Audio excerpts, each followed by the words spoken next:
Calcutta university BCom semester 5 students. আমি শুভাশিস ভট্টাচার্য। তোমাদের কালকের দেখো পরীক্ষা শুরু হচ্ছে। তোমাদের কালকের কর্পোরেট অ্যাকাউন্টিং এক্সাম আছে, বলেছিলাম খুব ভাইটাল পরীক্ষা। তো কিছু টিপস আমি তোমাদেরকে দিয়ে দিই কিভাবে কর্পোরেট অ্যাকাউন্টিংয়ে, দেখো কর্পোরেট অ্যাকাউন্টিংয়ের স্টুডেন্টরা কিন্তু আমি দেখেছি একটু যেন বেশি সাপ্লি পাওয়ার কিন্তু ভয় পায়। হ্যাঁ, কিন্তু কর্পোরেট অ্যাকাউন্টিং স্কোরিং কিভাবে করতে হবে আমি তোমাকে বলে দিই। পরীক্ষার সময় তুমি কিভাবে করবে অঙ্কগুলোকে, সবার আগে কোনটাকে আগে টাচ করবে। আমি বলবো যে ফাইনাল অ্যাকাউন্টটাকে সবার শেষে করবে, ঠিক আছে? সবার আগে তুমি ইস্যু ফর ফিচারের অঙ্কটাকে করে নেবে।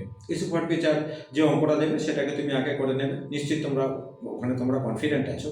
তারপরে হচ্ছে কি ডিবেঞ্চার রিডেমশন যে অঙ্কটা দেয়, খুবই সহজ অঙ্ক দেয়, রিডেমশন অফ ডিবেঞ্চারের অঙ্কটাকে করবে। তারপরে তোমার ধরো বাইব্যাক আর তোমার রিডেমশন অফ প্রেফারেন্স শেয়ার দুটো কখনো একসঙ্গে কিন্তু দেয় না। হ্যাঁ, যে কোনো একটা দেয় বা অরে অরে করে দিতে পারে আর কি, দুটো একসঙ্গে কিন্তু দেয় না, কোনো বছর এখন অবধি দেয়নি। তো রিডেমশন অফ প্রেফারেন্স শেয়ার আর বাইব্যাকের মধ্যে একটা করবে ওখান থেকে। আচ্ছা, রিডেমশন অফ ডিবেঞ্চার তো আমি বলেছি।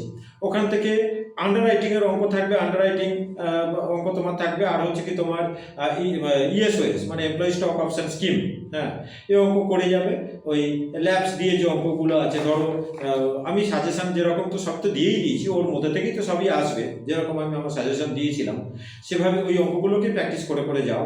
আর ডিবেঞ্চার ইস্যুর ছোট ছোট অঙ্ক একটু করে যাও। Valuation of goodwill, valuation of share আলাদাভাবে। তোমার হচ্ছে কি ভ্যালুয়েশন অফ শেয়ারের শুধু অঙ্কও দেবে, সেটাকে কিন্তু ভালো করে করতে লাগবে। ভ্যালুয়েশন অফ শেয়ারের শুধু অঙ্ক মানে তোমাকে ব্যালেন্স শিট দিয়ে দিল, সেখান থেকে বললো ইন্ট্রিনজিক ভ্যালু বা ইল্ড ভ্যালু তোমাকে বার করতে হবে, ঠিক আছে? যেভাবে নিয়ম কানুন আছে সেভাবে মেনে তোমাকে কিন্তু করতে লাগবে। আর ফাইনাল অ্যাকাউন্টটাকে আমি বলবো সবার শেষে কিন্তু গিয়ে করবে। একটা জিনিস বলে দিই, এমনভাবে অঙ্ক তুমি চয়েস করো, ধরো তুমি ইস্যু ফর ফিচারে তুমি কনফিডেন্ট না, তোমার কিন্তু ইস্যু ফর ফিচারে ধরো ওই ক্যাপিটাল রিজার্ভের সময় প্রবলেম হতে পারে, হ্যাঁ, অনেকের হয়। তো কনফিডেন্ট থাকলে তুমি ধরো, নয়তো সবার আগে কিন্তু যে অঙ্কটা তুমি পারবে একদম শিওর শট সেটাকে কিন্তু আগে করবে। চেষ্টা করবে যে প্রথম দুটো অঙ্ক অ্যাটলিস্ট এমনভাবে করবার, দুটো থেকে তিনটে অঙ্ক যে একদম যেন লাল কালি না ছোঁয়াতে পারে, ঠিক আছে? একদম নিট অ্যান্ড ক্লিন পুরো প্রথম তিনটে অঙ্ক। দেখো আমি বলে দিচ্ছি, তোমার মার্কস কিন্তু ওখানেই তোমার 50 মানে মোটামুটিভাবে 50 তোমার হয়ে যাবে, বুঝতে পারলে?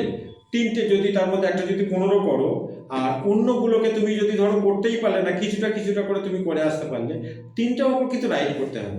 তোমার মার্কস দেখবে 75-এর মধ্যে 50 তোমার পেয়ে গিয়েছো তুমি। তারপর তো তোমার ইন্টারনাল আছে, দেখবে 70-70 হয়ে যাবে। আর যদি চারটে অঙ্ক যদি রাইট করতে পারো তারও বেশি হয়ে যাবে। আমার যেটা বক্তব্য হলো, প্রথম অঙ্ক যেন ভুল না হয়, প্রথম অঙ্ক যেন কাটাকুটি যেন না হয়। প্রথম অঙ্কটা একদম নিট অ্যান্ড ক্লিন পরিষ্কার হবে, পরিষ্কার পরিচ্ছন্নভাবে করবে। সেকেন্ড অঙ্কটাকেও কিন্তু সেভাবে করবে। হ্যাঁ, অঙ্ক করতে গেলে কিছু আটকাতে পারে, তার জন্য বললাম যে চয়েসটাকে কিন্তু তুমি সেভাবে করে নেবে যে পরীক্ষার কোয়েশ্চেন পেয়ে অনেকে দেখবে তাড়াতাড়ি করে অঙ্ক করতে শুরু করে দিয়েছে, ওই ভুল কিন্তু করতে যাবে না। আগে কোয়েশ্চেনটাকে ভালো করে পড়ে নেবে, এবার দেখে নেবে কোনগুলোকে তুমি আগে করতে পারছো, টিক মারবে, তারপর তুমি করতে শুরু করবে, ঠিক আছে?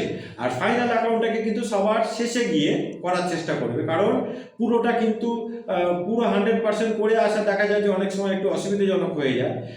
যারা একবারে খুব ব্রিলিয়েন্ট মানে হেভি প্র্যাকটিস যারা করে নিয়েছো তাদের কথা আলাদা কথা, আমি জেনারেল স্টুডেন্টদের কথা বলছি। যে হাই মার্কস পেতে চাইছো, আমার কাছে যে সমস্ত স্টুডেন্ট পড়ে এরা হাই মার্কস পাবে, এরা সেভাবে তৈরি করায় দেয়।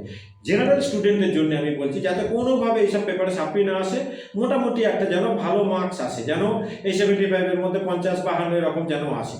তারপর ইন্টারনালে 20-20 তুমি পেয়ে গেলে, 72-75 যদি 25-25 দিয়ে দেয় ইন্টারনালে, এরকম একটা মার্কস হয়ে গেল। তার জন্যই কিন্তু আমি তোমাদের টিপসগুলোকে দিলাম যে ফাইনাল অ্যাকাউন্টটাকে সবার শেষে করবে। ইস্যু ফর ফিচারের অঙ্কে একটা ইস্যু ফর ফিচারের অঙ্কটাকে চেষ্টা করবে পুরো কিন্তু মেলাতে, মানে 15 নম্বরের একটা অঙ্ক থাকবে। বাকি তো সবই আমি তোমাদেরকে বলে দিলাম, হুড়পাড় করতে যাবে না, সাবধানে করবে। আর প্রত্যেককার তোমাদের পরীক্ষা কালকে খুব ভালো হবে।